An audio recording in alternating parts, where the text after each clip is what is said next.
Hi all ఇప్పుడే జియో హాట్‌స్టార్‌లో రీసెంట్‌గా స్ట్రీమింగ్‌కొచ్చిన 'the child' అనే మూవీ చూసా. ఇదొచ్చేసి ఒక కొరియన్ మూవీ మాట. ప్రెజెంట్ అయితే మనకి డబ్బింగ్ లాంగ్వేజెస్‌లో అవైలబుల్‌గా ఉంది. తెలుగు, హిందీ, తమిళ్ అని. ఒరిజినల్ లాంగ్వేజ్ కొరియన్‌లో గానీ, ఇంగ్లీష్‌లో గానీ మనకైతే లేదు. ఓన్లీ డబ్బింగ్ లాంగ్వేజెస్‌లోనే రిలీజ్ చేశారు. ఇంతకీ మూవీ ఎలా ఉందంటే పర్లేదు బానే ఉంది. బా నచ్చిందేంటంటే మూవీ కొంచెం స్టైలిష్‌గా ఉందన్నమాట. యాక్షన్ బ్లాక్స్ కనేవి చాలా మంచిగా డిజైన్ చేసుకున్నారు. అండ్ ఒక క్యారెక్టర్ అయితే క్రేజీ మాట. వాడు హీరో అర్థం కాదు, విలన్ అర్థం కాదు. సైకో గాడిలాగా ఉంటాడనమాట. లాస్ట్‌కైతే మంచి క్లారిటీ ఇస్తారు వాడేంటనేది. వాడి క్యారెక్టర్ అయితే నాకు చాలా బాగా నచ్చింది. ప్లాట్ ఏంటంటే మన హీరో వచ్చేసి ఒక స్ట్రీట్ ఫైటర్ అనమాట. వీడు ఎందుకు అలా స్ట్రీట్ ఫైటర్ కింద మారాల్సొచ్చిందంటే వీళ్ళ మదర్ వచ్చేసి బెడ్ రెస్ట్‌లో ఉంటారనమాట. వీళ్ళ ఫాదర్ ఏమో వీళ్ళని చిన్నప్పుడే వదిలేసి వెళ్ళిపోతాడనమాట. దాని నుంచి వచ్చిన డబ్బులతో వాళ్ళ మదర్‌కి ట్రీట్మెంట్ అనేది చేయించుకొని ఉంటాడు. ప్యారలల్‌గా ఏంటంటే వీళ్ళ ఫాదర్‌ని వెతుకుతూ ఉంటాడనమాట. ఎక్కడున్నారు ఏంటి అని. తర్వాత ఒక రోజు ర్యాండమ్‌గా ఒక పర్సన్ వచ్చి మీ ఫాదర్ ఎక్కడున్నాడో నాకు తెలుసు. మీ ఫాదర్ నిన్ను తీసుకురమ్మంటున్నాడు. అతను కూడా బెడ్ రెస్ట్‌లో ఉన్నాడని చెప్పి నమ్మిచ్చి తీసుకెళ్తారనమాట. యాక్చువల్‌గా మనోడిని తీసుకెళ్ళేది అందుకోసం కాదు.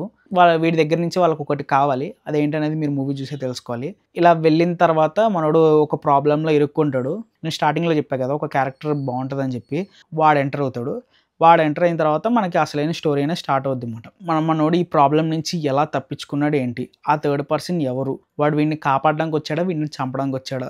ఇవి తెలుసుకోవాలంటే ఈ మూవీ చూడాలన్నమాట. స్టోరీ అయితే బా నచ్చిందన్నమాట. బాగా రాసుకున్నారు. అండ్ కొన్ని సస్పెన్స్‌లు కూడా బావుంటాయి. ప్రీ క్లైమాక్స్‌కి వచ్చేసరికి కొన్ని ట్విస్ట్‌లు అయితే రివీల్ చేస్తారు. అండ్ ఇంకొకటి మూవీ మొత్తం అయిపోయిన తర్వాత టైటిల్ పడ్డాక మనకి ఇంకొక ట్విస్ట్ వస్తది. అది ఇంకా బావుంటదన్నమాట. బుర్ర పాడైపోయింది ఆ ట్విస్ట్ చూసిన తర్వాత. అంటే ఆ సీన్ లేకపోతే ఇప్పుడు జరిగే స్టోరీ అంతా ఇలా జరగాలని లేదు. అలా ఉంటదన్నమాట ఆ ట్విస్ట్ అనేది. పాజిటివ్స్ ఏంటంటే ఫస్ట్ ఆఫ్ ఆల్ ఈ మూవీలో యాక్షన్ బ్లాక్స్ అనేవి చాలా న్యాచురల్‌గా ఉన్నాయి. అంటే చాలా మంచిగా డిజైన్ చేసుకున్నారు. దీంట్లో మనకి ఒక ఇద్దరు హీరోలు ఉన్నారని చెప్పుకోవచ్చు. ఒకడొచ్చేసి మన హీరో. ఒకడు స్టైల్‌గా ఉంటాడని చెప్పా కదా! సైకో గాడని వాడమాట.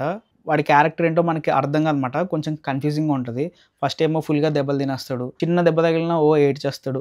దాని తర్వాత మళ్ళీ వాడే ఎళ్లి సూపర్ ఫైట్ చేస్తాడనమాట. నేను ఒక ప్రొఫెషనల్‌ని అని ఒక మాట చెప్పి ఫైట్ చేస్తాడు. ఆ యాక్షన్ బ్లాక్స్ అయితే చాలా చాలా బాగున్నాయి. మనకి మూవీ కూడా చాలా చిన్నదే. అలా ఎళ్ళిపోతది టైం తెలియకుండా. ఇంతకీ మూవీ చూడాలా వద్దా అంటే మూవీ చూడండి. బావుంటది. మంచి action drama with beautiful action scenes and good twists మాట. చాలా బావుంటాయి. ట్విస్ట్‌లు అయితే క్రేజీ ఉంటాయన్నమాట. ఆ ట్విస్ట్‌లు మిస్ అవ్వద్దు. ఎస్పెషల్లీ చెప్పా కదా! మూవీ అయిపోయిన తర్వాత వచ్చే ట్విస్ట్ అదైతే సూపర్ ఉంటదన్నమాట. సరే మరి నెక్స్ట్ వీడియోలో మళ్ళీ కలుద్దాం. అంతవరకు బై.